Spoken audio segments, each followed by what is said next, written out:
words. I'm going to read you his bio and then we're going to get started. Ken is a former Internet Society San Francisco Bay Area board member and global standards expert. Ken started his technical career working as an engineer for several electronics companies in the 1960s and 70s. After founding one electronics company and working in sales and marketing for three others, he began standards consulting in 1980. Ken has served as a lecturer at the University of Colorado Boulder, the other UC, program chair of the Standards and Information Technology Conference in 5 countries. He was the founding technical editor of the Communications Standard Review and served with them from 1990 to 2002. The paper that this talk, The Role of Technical Standards in Enabling the Future, is based on, was included in the National Academy of Engineering's renowned journal, The Bridge's 50th anniversary edition this past February. You can read more of Ken's papers, thoughts, and other ways that you can get involved in standards work at his website, isology.com. I will now stop sharing and hand it over to you, Ken. How are you doing today, Ken? I'm wonderful. Thank you so much. And let me see if Wonderful. I can start sharing. Perfect. Thank you so much. All right. That might be it. I can't see your screen yet, but I'm sure we will in just a moment. There we go. There we go. Perfect. There we go. Thank you. Okay. Okay, we got it? You're We'll all get good. started. Good to go. Okay. Thank you so much. Okay. Well, everyone, good afternoon, and thank you for having me. The SFBA ISOC, I was actually a founding member of, and I've enjoyed participating in it for all these years. It's an excellent organization, mostly because, from my perspective, it supports standards and standardization. The difficulty we're going to have here starting out is the concept of standards is really thought of as a practice. And I am proposing with this lecture and many papers in the past that isology is the study of both the theory of standards and the practice. And what I hope to do today is to offer you some idea of the theory of standards and how it impacts the practice. Obviously, without a theory, practice becomes memorization, which is, for most of us is neither useful nor helpful. So let me move forward. Oops, not having it. Oh, there we go. Try that. There we go. So the internet is basically a pile of standards. There is the lower layer standards, which are called in this picture are the communication standards, Wi-Fi, cellular, Ethernet, many different variations of each of those. And there's various other standards involved as well. And then kind of in the middle, there is the IP standards, the Internet Protocol. And then slightly above that is the TCP, UDP protocols, which connect, and we'll talk about this in more detail, the applications at each end of the system. And then above those, the actual applications run. And I'll be more specific about how this works in a moment. But I should give credit where credit is due. And this particular idea of the internet as an hourglass, many communication standards, many applications, all linked together by a common TCP, UDP, and IP protocol sets. It comes from David Clark, who was one of the early workers on the internet. So here's what the concept of layered communications. And so an important idea here is that layering is fundamental to what we call information. Without it, we have data, but we have no real concept of that data. It's just kind of something. But with layering, we can start to describe data in some kind of structure. And generally speaking, we talk about communications in layers. The 7 OSI layers are as shown on the left. The internet layers, the 5 internet layers are shown on the right. Um, and again, all information is layered. Your DNA is a set of layers of information that describes proteins and parts of genomes and RNA and all sorts of different intermediate layers, um, and even evolution with all the species um, is again a form of layered information. To put this into some more current perspective, you'll notice that the internet layers do not include session or presentation. And the reasons for that are several, and the effects of that are several. I'll go into. The session layer basically is where you would provide end-to-end security. And it was deemed most appropriate when the internet was designed that the session is part of the application. The application would get to decide how much security was involved. The problem, as we all know, is without a session layer, it becomes difficult to control security and privacy. The same with presentation. Constructs like video coding or audio coding may not be compatible end to end, and therefore cause problems. So the very reasonable choices were made when the internet was designed to neglect these two layers. Probably my guess is because they were very costly to implement in terms of machine cycles, and the systems that were being used at that time, mostly DEC PDP-8s, were very limited in their machine cycle resources. But then it also made some sense that session and presentation layer would be part of the application and not part of the network. So we're going to be talking about how standards relate to these OSI layers, and more broadly, how standards relate to communications. So here's a big jump. Apologies. This is kind of drinking from the fire hose. Here is a layering of history. So I jumped from a layering of standards to a layering of standard concepts, which is the layering of history. So from prehistory on the left, where time begins, as recorded time begins, the first human activities that we could imagine, as opposed to animal activities, would be bartering, where in some way people trade back and forth to get what they don't have otherwise. And that begins to create symbols for whatever is being bartered and for whatever is being desired. So we begin to create symbol sets. And there, if you go to the paper, comes out of that bridge paper, there are references to archaeological studies which support this layering of history. So bartering first, then around 10,000 BC is a good guess anyway. The concept of measuring emerges. Measuring really is a more sophisticated form of bartering, to being able to count or represent something with a count. And probably around 10,000 BC, it emerges because agriculture emerges around 10,000 BC. And in order to feed a population, you have to count them, plant the number of seeds in the area necessary.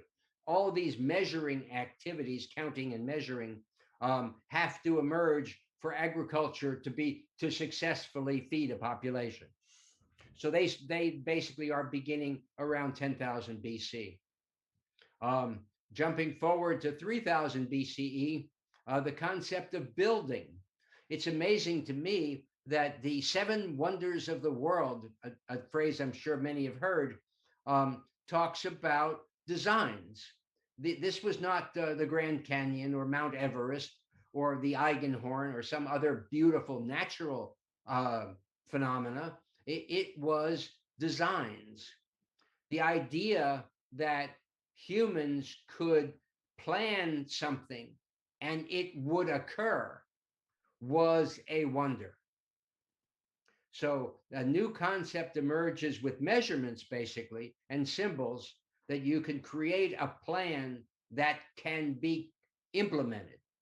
And you can build these marvelous edifices that we consider wonders of the world at that time and still do, by virtue of creating designs. So these first three layers of history, symbols, measurement, and design, they're really references. There's nobody who calls these standards at this point in time. They're too basic for that. They're things that we reference.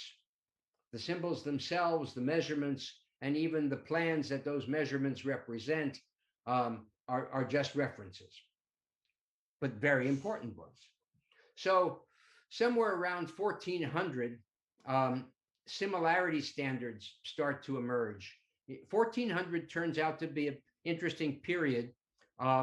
Perspective drawing was just emerging in northern Italy, and particularly around Venice, Florence, Rome, those areas. There are notable artists who were, and an artist in that point in time was a very bright person who was both mathematical, science, art, all those things merged together. And so around that same period, 1400, the Arsenal in Venice, Italy, actually founded in the late, beginning to emerge really in the late 1300s, starts building galleys for the purpose of trade in the Mediterranean. Again, the concept of trade is a very powerful concept, really expanding on our bartering, measuring, and building concepts. And trade becomes the way of creating enormous wealth. What's interesting in the Arsenale in Venice in 1400 is in Corsica, which is a similar latitude place, you could build a galley a year. In Venice, they were building one galley a week at this point in time, soon to become one galley a day. They were capable of doing. It was the most advanced manufacturing in the world. If you like, it was the Silicon Valley of the 1400s. They had pioneered, and they didn't know it.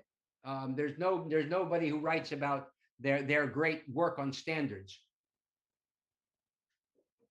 But that's exactly what they did. They standardized the shapes of the rudders, the shapes of the ribs, the shapes of the timbers on the sides, the shapes of the masts. They standardized everything, and they had separate groups working on each part, and then all those parts could come together in a plan. And the people who made these plans, interestingly enough, tended to be the ship's captains. If the ship's captain was very successful in his running of the ships, then he was considered the right person to run the design of the ships, the manufacturing of the ships. And various ships were in fact designed by various ships' captains, and it was considered an important role to work for the right captain. So you were working on the particular building of the standard parts for that particular ship's manufacture. And this was an incredible source of wealth. The Medicis, the wealthiest people in the world, basically were running the Arsenal, that family. And so that's the beginning of similarity standards, where we make things similar, and it has enormous value to it.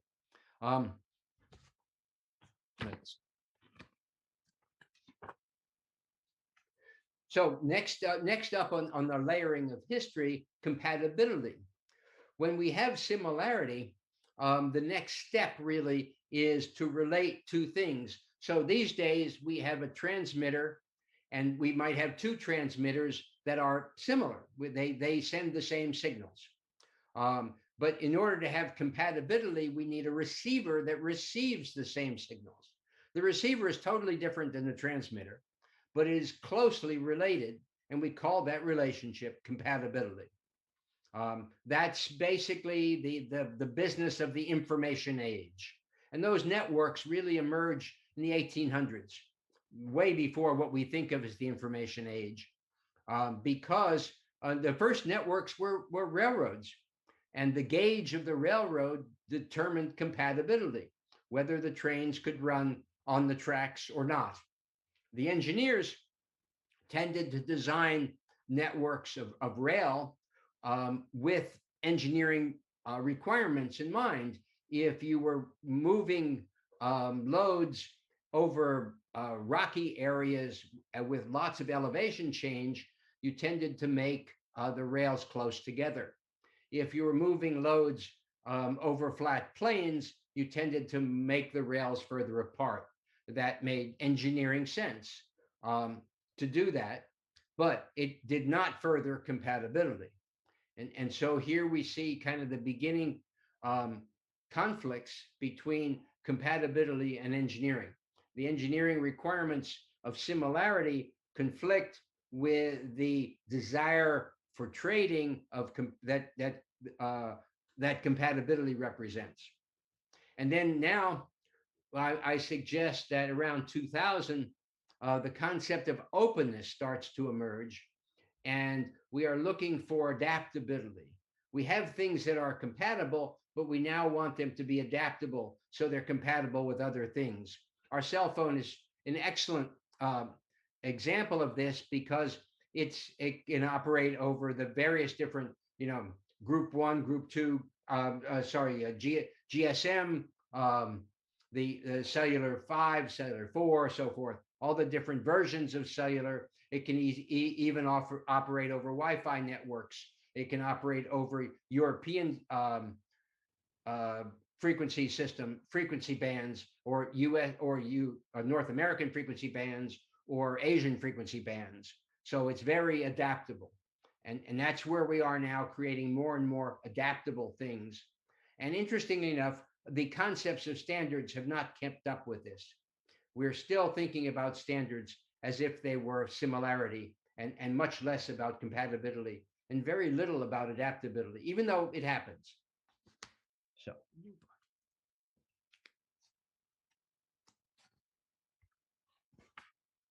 to be a little more precise about this concept of similarity and compatibility, so as you can see on the left, plug 1 and plug 2, they are similar. They may well be equal, or equal within a tolerance. And socket 1 and socket 2, again, are similar or equal within a tolerance. But it's the relationship between the plug and the socket, which is really the outline of the plug and the inside of the socket. That relationship is the compatibility relationship. Totally different, but absolutely related.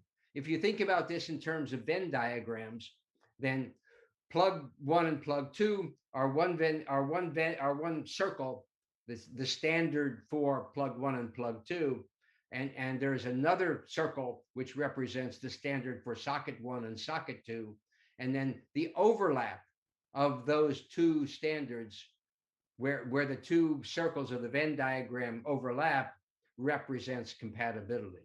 So big difference. It's worth talking about this difference in some detail because it's not really well seen and understood. As Gillette blades, if you're familiar with the Gillette razor from a number of years ago, it was a blue blade that you saw, which had a strange series of cutouts, little triangles and squares and slots in the center of it. And you might ask yourself, why did those cutouts occur? But what caused that strange shape of cutouts? And it's a fun story. Mr. Gillette pioneered a very important concept, which is well understood, which is give away the razor and sell the blade.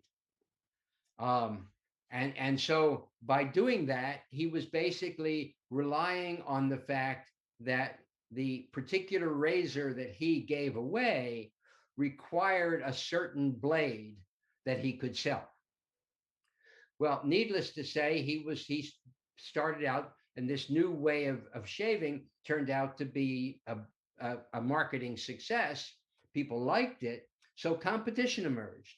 And so the first thing a competitor would do would be to make a compatible blade, um, and not and the and there are actually ads which show this, where the razor manufacturers, the blade manufacturers, said my blade is compatible with the Gillette razor. Um, Now, Mr. Gillette, then realizing that he was losing business because to his competitors, because they could price their blades cheaper because they didn't have to give away the razors, um, made changes to the shape of compatibility, the shape of those those little openings in the blade, between the blade and the razor. Now, he tried, in fact, first, he had some patents, but his patents were initially on the process of sharpening and maintaining the temper of the blade, and he had some excellent designs there, which worked very well. But it was hard for people to perceive that technological change. And so, if somebody else said my blade is as sharp as a Gillette blade, and it was cheaper, there was a tendency to buy the cheaper one. So one of the things that Gillette did was he filed a trademark on the shape that his blade, or tried to. It turned out the trademark office, first, because it was nothing more than a circle, which is where the nut, the bolt went in, and two slots. They rejected that as trademarkable. It was too simple. And that's where we start now to see the changes that occurred in the blade shape as Mr. Gillette made his new razors more and more complex to fit a more and more complex shape of blade. And finally, he got a blade shape that the trademark office agreed was trademarkable, and then he was able to control his market. It's interesting, but you'll see in business school courses, they discuss that the concept of Gillette having offered the new idea, then new idea of giving away the razor and selling the blade, but they do not discuss the fact that in order to make that happen, he had to control the standard, and he did that ultimately by trademark. In this case, standard meaning his standard, which would more properly be called specification.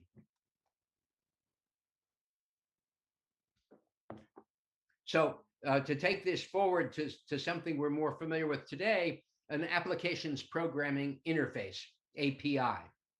An API is a compatibility standard.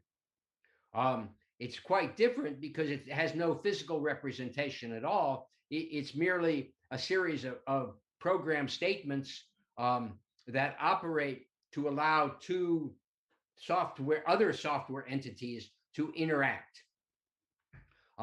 But that compatibility is required nonetheless. And that is how, in fact, today, Google controls the interface to their various software systems, how Facebook controls the interface to their various software systems.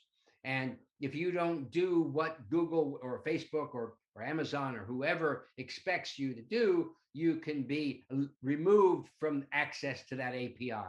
A very powerful way to control your market.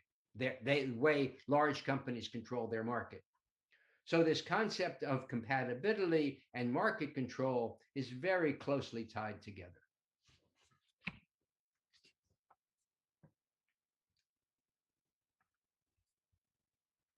So let's look at this adaptability stuff. One more concept here that we talked about earlier in the history of standards. In the 7 OSI layers,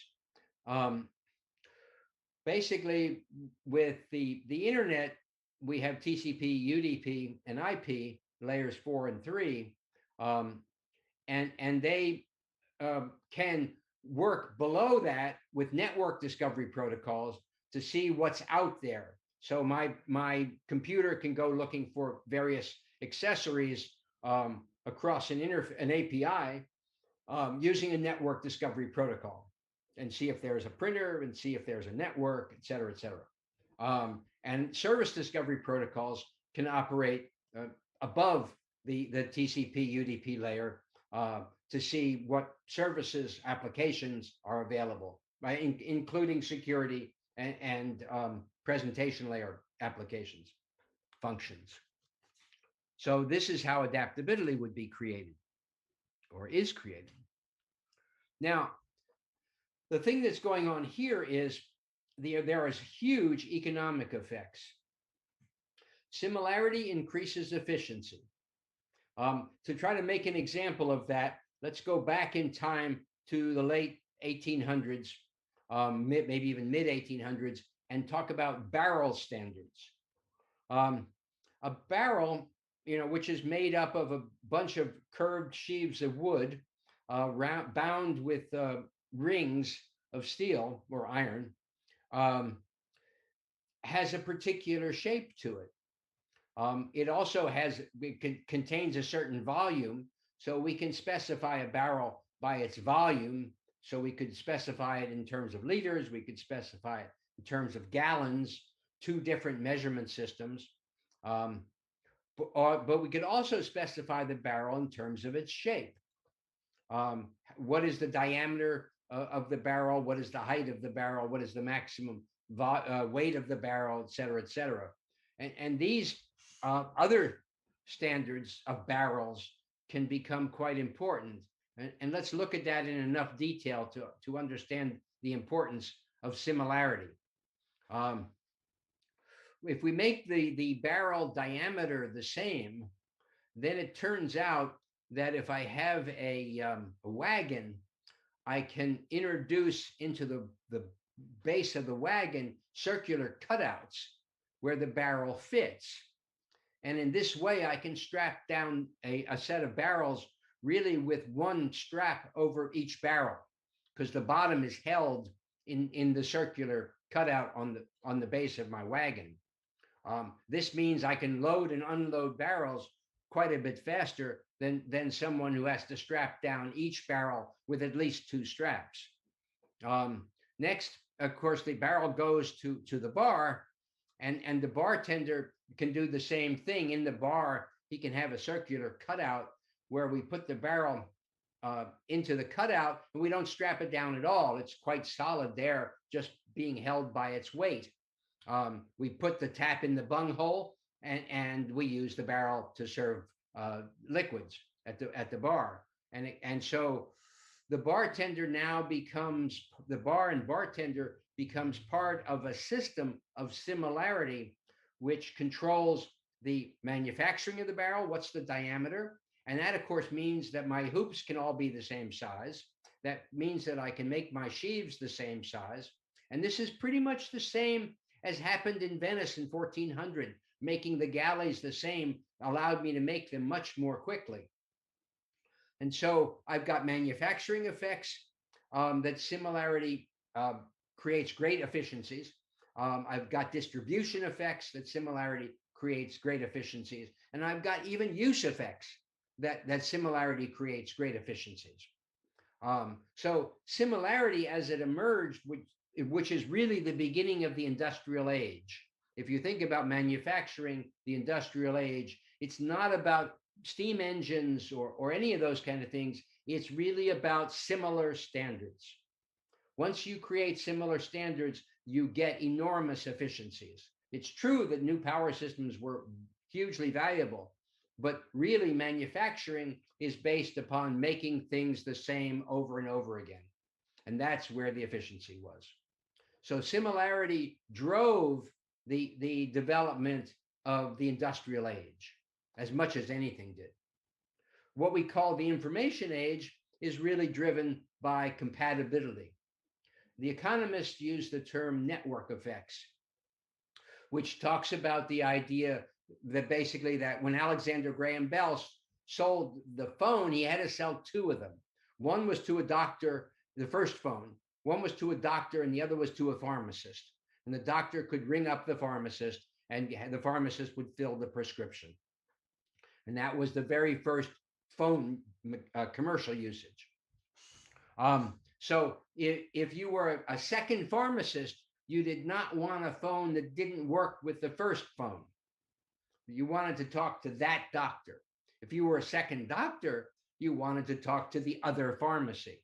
And so this is called network effects, where the leader of the network tends to dominate the network, a la Amazon, a la Google, a la Facebook, Zoom, etc. If you can find a network which has real market value and you can lead it, you can dominate it and therefore gain great economic value.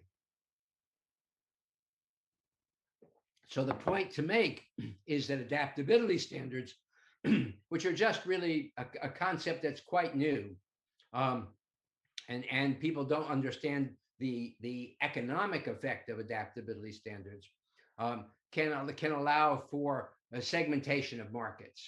So you can decide, well, I'll be a different phone system because it does something better, but I will also be backward compatible with the other phone system. And that concept of backward compatibility is the beginnings of adaptable mechanisms.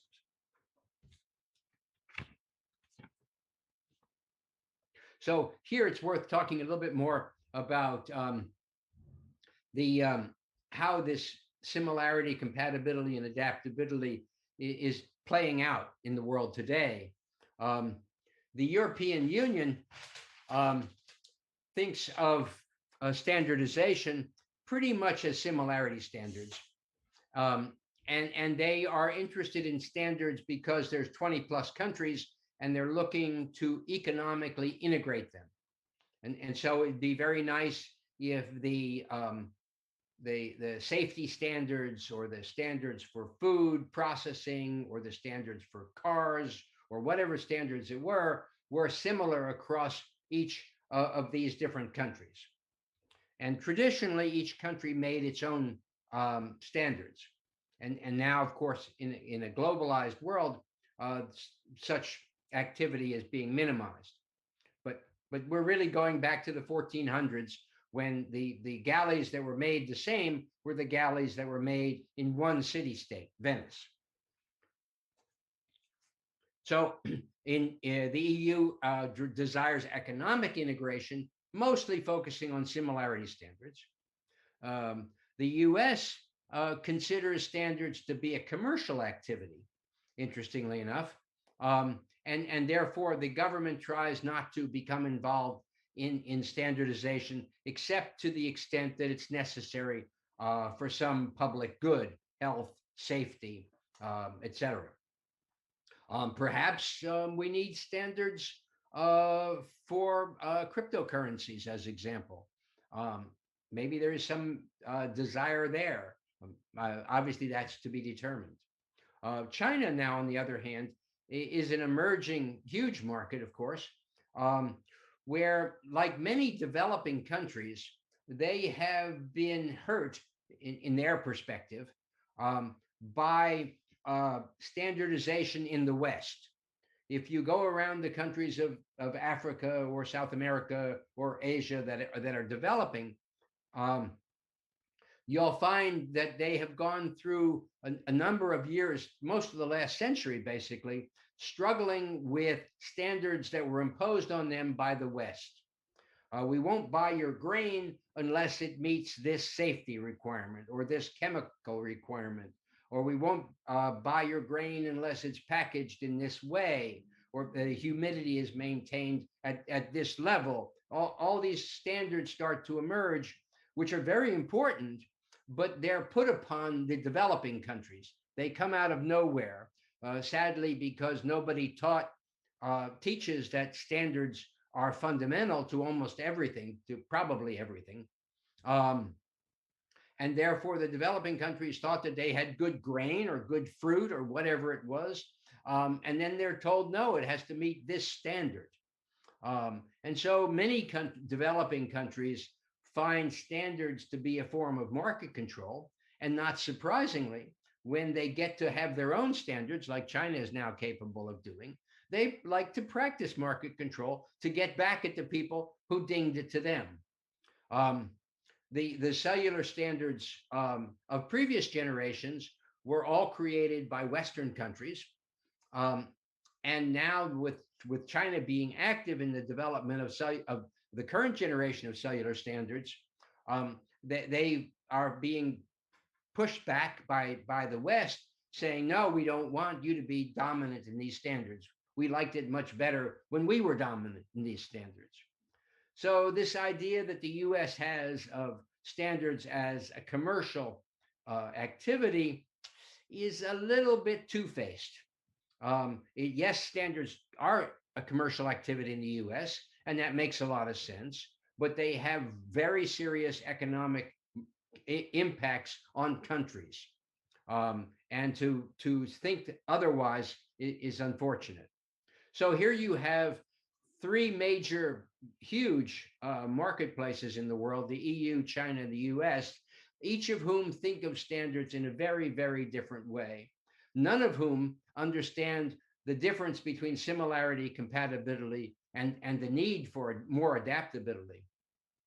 And we start to see trade issues emerge. Sadly, there may be many reasons for trade issues to emerge. I can't speak to all of them. I can only speak to the ones that relate to standards and standardization. And in that area, trying to use standards as a club in each different area for your own particular market view is a mistake. It doesn't represent the best value for any of these countries.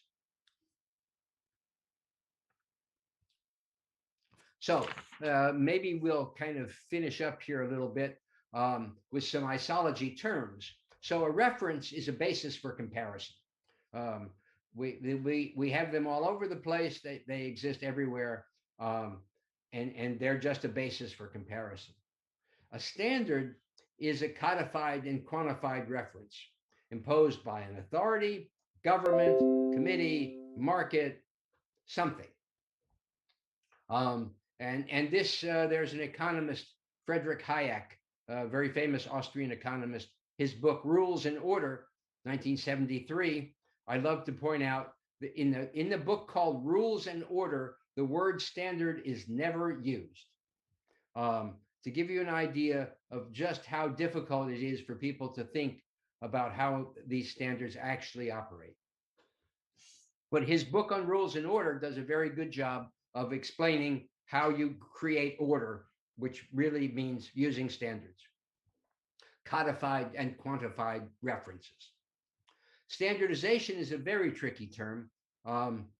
If I am Microsoft and I create the word processing program Word, I am the creator of a specification, the proper name, that specifies the word processing program. But on the other hand, I might be a developer who wants to implement some application, some mathematical symbolism that Word doesn't have, at least it didn't have a number of years ago. And now I use Word APIs and I implement my own process to add mathematical symbols to the word processing program. And then you could go to some user in the early days of word processing and say, are you going to use the word processing program from Microsoft? And they say, well, we had a committee meeting and we've looked at a number of different word processing programs and we've standardized in our company on using Word. So very different views of creating, implementing, or using standard is standardization, making conversation on the subject very treacherous.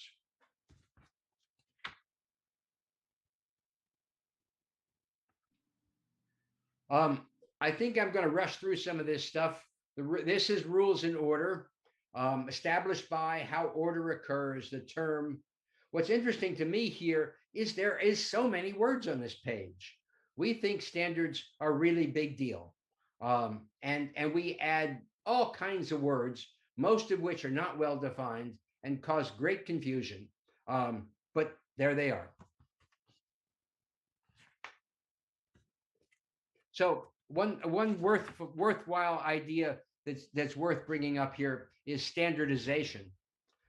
We start with the idea up here. I've got a brilliant idea, and so we can talk about standardizing anticipatory before there is a product or service. The idea comes up here at 12 o'clock. The product or service is here at 6 o'clock. So we can decide to standardize beforehand. And if you were building a telephone network and you have to run wires, you have to agree on the wires before you make the network. And so anticipatory standards are, if you will, OSI layer one, the first layer of the system you have to agree on before anything happens. The lovely thing about the IETF was they created participatory standardization, where they standardize using two references, where of course you couldn't do that if you were standardizing the wires. That doesn't work. Participatory standardization only is possible above layer one and layer two of the OSI model. And then finally, responsive standardization. ISO has been a big leader in that. None of these standards organizations understand their history in this sense, but they have basically followed it. The ISO being originally getting its big efforts to standardize computer standards when IBM was dominant in the industry. Okay, I think I'm going to stop here because we're just running short of time, and we need to leave a little bit of time for questions. Jessica, over to Perfect. you. Wonderful. Thank you so much. I really appreciated not only the history lesson, because that is so helpful when you're having a meeting and trying to advocate for standards, as well as all of the really helpful diagrams. I've been live tweeting it, so hopefully some folks have enjoyed it there. The first question that I had is a little bit fanciful, but if you had a magic wand and could pick one technical industry to improve the standards in, which industry would you choose and what would you change? Okay. I would choose biology, um, because DNA is the standard for life.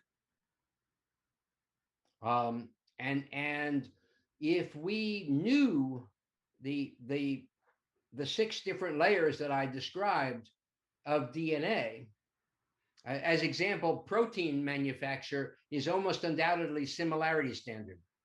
Each protein is a similarity standard.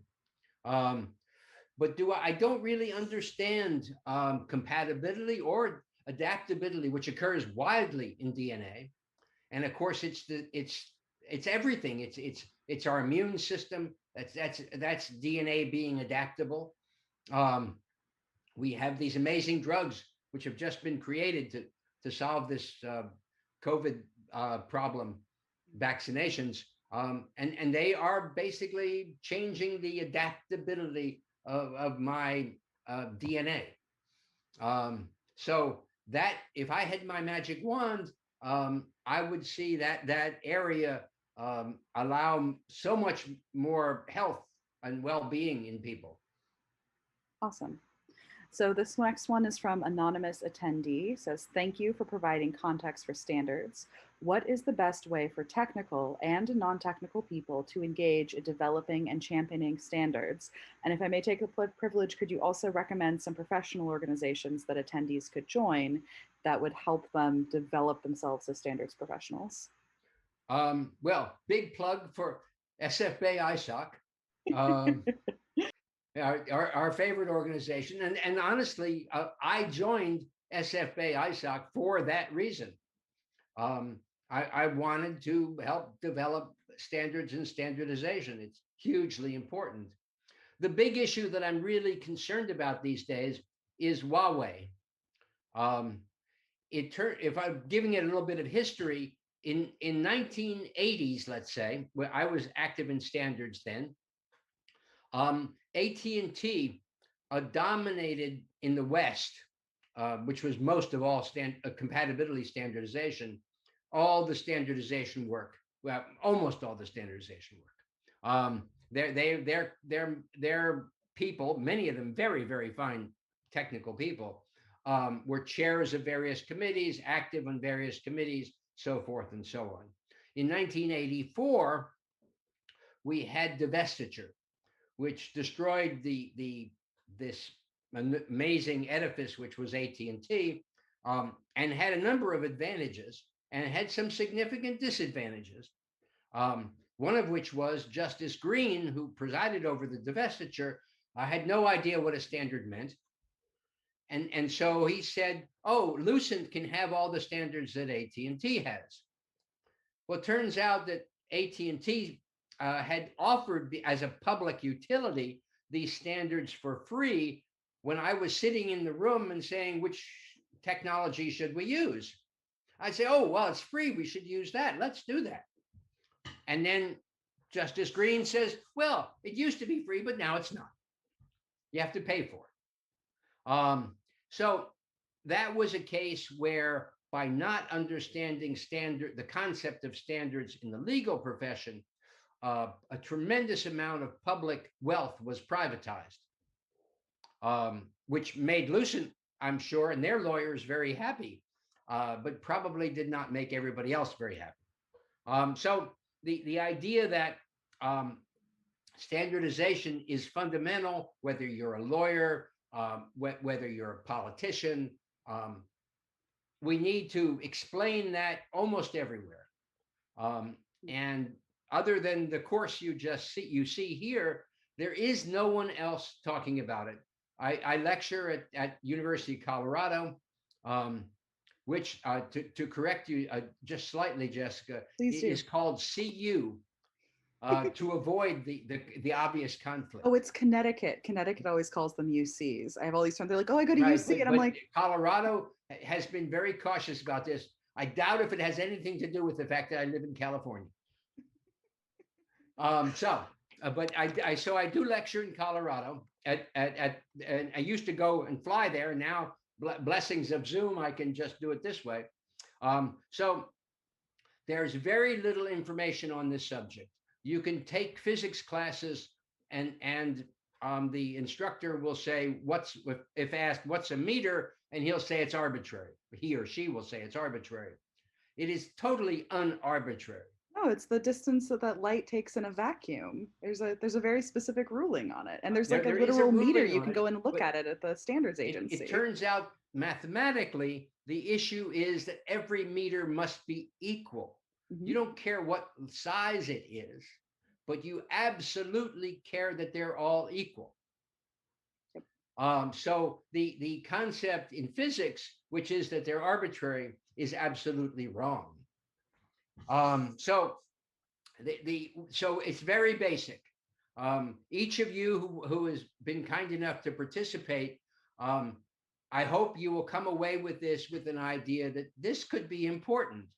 I, by the way, made a very nice living as a standardization expert. Not because I'm so smart, but because there's damn few of them. So I offer this as an opportunity to any good engineer.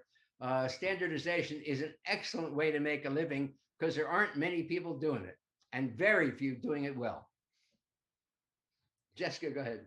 Perfect. And I'm also going to include a quick plug for Ken's website where you can download a number of papers on this topic for anonymous attendee. Another question, if someone wished to develop a standard for cryptocurrencies, what groups should someone contact? So if you were, let's say you are a young engineer and you are involved in a cryptocurrency focused startup and you're like, I just heard this great presentation on standards. I think this is something we should get started with. And you, Ken, are their mentor. Right. What do you advise them to do as a 1 month thing, as a 1 year thing, as a 10-year thing? What steps should they take to help change that entire industry? It is a tough one. I don't ask easy questions. Right. When Yes, easy tough, questions go to very Disneyland. good question. Um, so yeah, it's pretty sure that when we actually see some cryptocurrency have a widely supported standard, that's going to be a very valuable cryptocurrency. Um, so first things we can tell is, there aren't any standards, are there? That I know of. Maybe there are, but none that I've seen. Um, you can think of standards kind of in the hockey stick kind of marketing model, um, which is you have a new technology and it kind of goes along at a low level, and then all of a sudden it takes off. That point where it takes off, there was a standard created. That's the game. So you can use that hockey stick model to tell whether or not you shouldn't be investing. Really, um, is this technology ready for prime time?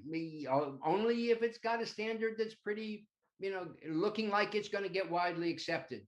Now, in the case of cryptocurrency, is that standard going to come out of technical side? My guess, and uh, big underline on guess, is because this is not a field I claimed any advanced knowledge in, would be it's not going to come from the technical side. It's going to come from banking, credit, somewhere, government, somewhere in that side is going to want to standardize this form. When El Salvador basically says we support Bitcoin, what does that mean? It would be interesting to see what they wrote, what they call Bitcoin in their various documents that says that. That might be the beginnings of something. A country saying we're gonna accept this as currency. So that would be where I would look. And as I say, it may not. This may have very little to do with technical issues. Cryptocurrencies could easily be unrelated to technical issues. If you look at the concepts of Bitcoin as example, it's horrible to do this kind of processing in order to assure uh, reliability is insanity. It doesn't scale. And of course, many people know that. And there's been all sorts of quote solutions. All those solutions basically fragment the value. And so what we have at the moment looks to me to be way more speculation than value. And so my point is kind of simple. When the standards emerge, you'll start to see value, not speculation. But the price of something is impossible to determine whether that price relates to speculation or that price relates to value. That there is I'd love to no see a paper on that that has that hockey stick graph, because that's such a compelling moment. I remember there was a paper from a grad student in Oxford who went through and hand coded like thousands and thousands of copyrighted works and figured out how many of them made money at all, which was 20%, how many of them made money more than 14 years after the initial copyright, which was 20% of that group, which meant that the entire edifice of international copyright law was designed to protect 5% of all created works, and 95% of it had no more value than if it would be stuck with the 1709 Statute of Anne.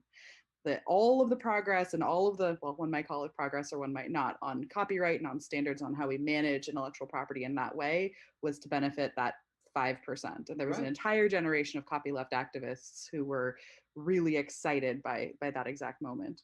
Well, But but the yeah, point of it is that those models, those economic models, just the same as the lottery, yeah, um, represent enormous motivation. yep. So it's true that we pay the managers of companies ridiculous amounts of money. Certainly, they're not worth that. But that value is a motivator to so many other people to try to go up the ladder of some company. Yeah, for sure. Okay, very last question.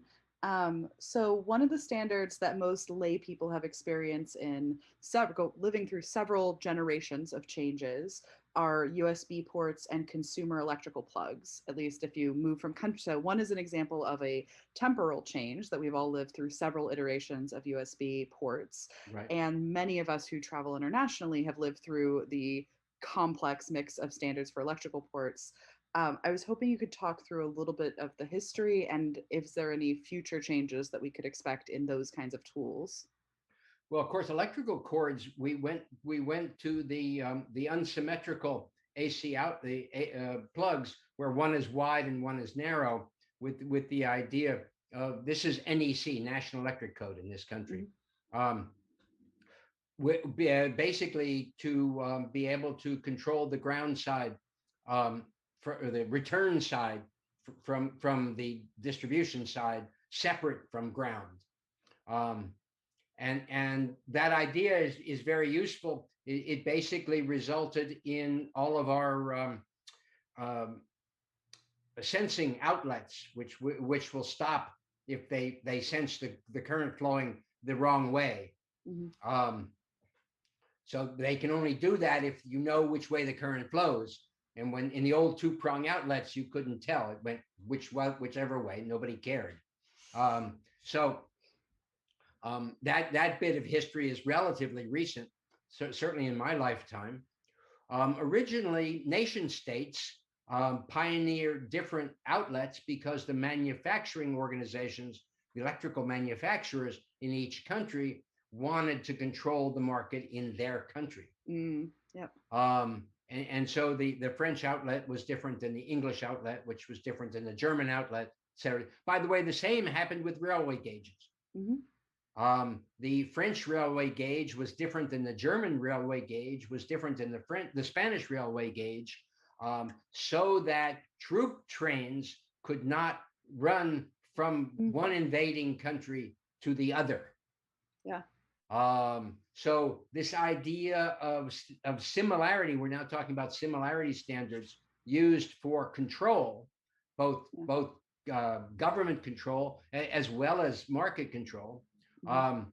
is a very old idea. And the area here that people need to work on is to avoid market control unless it's desirable. Yeah. As example, going back to our cryptocurrency, um, if I am a cryptocurrency purveyor of some kind and I can create a standard that I can control, the economic opportunities are way too interesting for me to be altruistic. I want that control. You don't see Facebook saying, "Oh, everybody would like to use our applications, so here's our API. We promise to keep it for everyone forever." Not going to happen. Facebook finds way too much value in controlling that API. And even better, since it's software, if you try to copy it, they'll just make a change. Yep. And so you can't copy it because it changes if you do. Much easier than the problem Mr. Gillette had, but Definitely. the exact same problem. Yep. So this is how these control issues emerge. We're now struggling with compatibility control.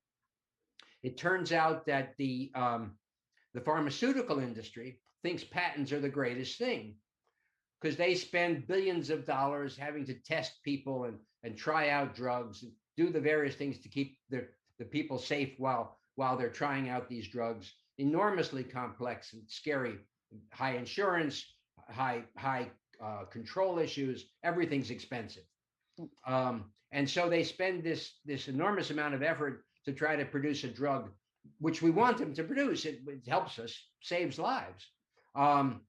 But it's very hard to do. And the purpose of a patent then is to give them some control of that drug, that chemical, the process that makes that chemical, some control over it for the next 20 years.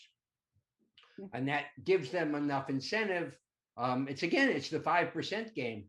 Only 5% of their drugs make it to value too, but Yep. they're incentivized, so they try. Now, on the other hand, the computer industry finds patents on APIs or control of APIs to be very difficult in some cases. And Obviously, this the was the Googles topic and of Facebooks last week's thinks that's a great presentation. idea. But if you have a patent on some sort of cellular system, and your name is Huawei, then there's a lot of people who think that's a terrible, terrible thing. You would have a patent in that. So we need to have a patent system which is more favorable to patents on compatibility, is more lax, I should say, on compatibility. Maybe a patent on similarity is 20 years and a patent on compatibility is 10 years. I don't know. But when we have a claim in a patent that reads on compatibility, there is a strong sense in my mind that that claim should have a different measure than a claim that reads on similarity. That's a really interesting fulcrum point to modify the rubric by which patents are judged to encourage more standardization as a way of increasing innovation and overall compatibility work. That's a really cool innovation. When you start to see the theory, you start to get all kinds of interesting ideas about how to apply the practice. When you don't know the theory, practice is really tough. Absolutely. Anyway, well, thank you so much for your time. And that was really excellent. I'm going to move us over really quick. I'm going to show everybody what our next tech policy presentation will be. This will be in August. Like many folks, we are taking July off from the tech policy talks. It is going to be Ask the ACLU with Nicole A. Ozer, who's Technology and Civil Liberties Director for the ACLU of California. Unlike our usual ones, that will be from 1 to 2 p.m. You can register for that on our website at sfbayisoc.org/upcoming. I'm pretty sure everybody who signed in today is already a member, but you can join our chapter for free at sfbayisoc.org and then click join in the upper right-hand corner. So thank you again so much, Ken, for your wisdom and ideas, and we very much look forward to hearing from you again. And any final words you'd like to share with our audience? Thank you all for taking your time to listen to me prattle on about my favorite subject. Thank you so much for sharing your wisdom. And to folks who have attended, this entire recording will be up on our YouTube channel sometime today. Thank you so much, Ken. I'm going to close the presentation now. Thank you. Bye-bye. Have a great day. Recording.